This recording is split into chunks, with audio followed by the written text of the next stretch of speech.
Hey guys, and welcome into another edition of my top 10 gold players I have used in Madden NFL 16 Ultimate Team. This video will be showcasing the number 3 player in my countdown, and yes, we have reached the top 3, the best 3 gold players I have used so far in Madden Ultimate Team.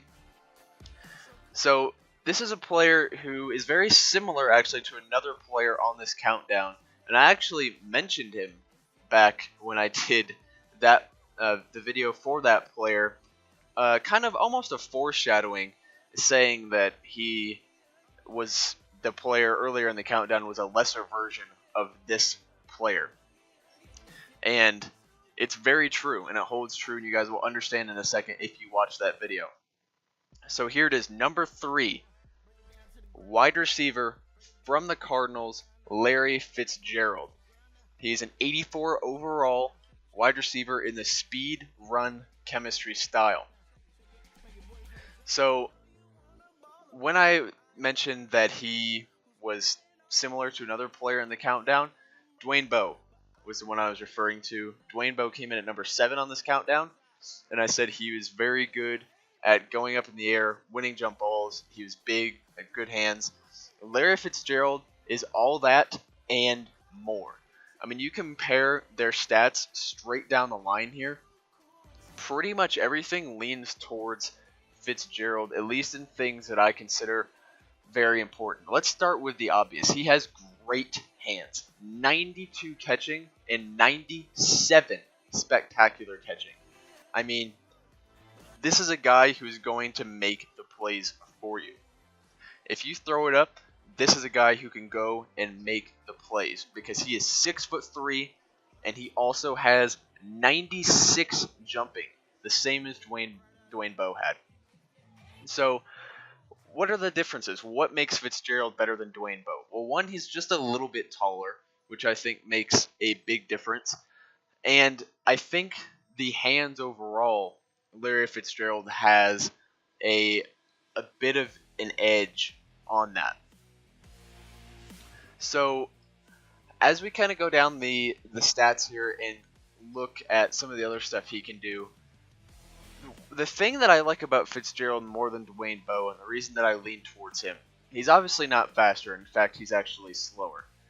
Fitzgerald has made some plays on one-on-one coverage where he will jump up and he will just completely outplay the corner or completely outplay the safety and just go up and make great catches and come down with the ball. And when he goes up to catch the ball, it is very rare that he comes down without it. He will most of the time hang on to that ball and keep it for himself. So this is a guy who I really enjoyed using, and now that I have better receivers, as you guys have probably seen, he's a guy who's still in my lineup. I mean, he's number 4 now, but he's a guy who I can put in there and he can go and make a play down the field, and that's why I like him so much, is because he is a guy who will win those jump balls in the air, much like Dwayne Bowe. And, you know, on a team where you don't have a lot of speedsters like I had when I was using a lot of gold players, that was something that I needed, was a guy who could go up and jump and win it. Now, when you put him with guys like Amari Cooper, Antonio Brown, AJ Green, guys who are huge threats, Larry Fitzgerald stands out that much more because he is able to go and make those plays. Even as a gold player, he's able to make those great plays, and he looks, you know, very good doing it. He's just very clean on this game. You know, there's not a lot of times you're like, wow, what are you doing, Larry? I mean, he just really plays well in real life and on this game. He's, you know, a guy that you have to respect in the passing game as a defender, and that's why he's number 3 on this countdown and the highest receiver on this countdown. There were 3 receivers, only 2 of which I use as receiver. One was obviously kick returner.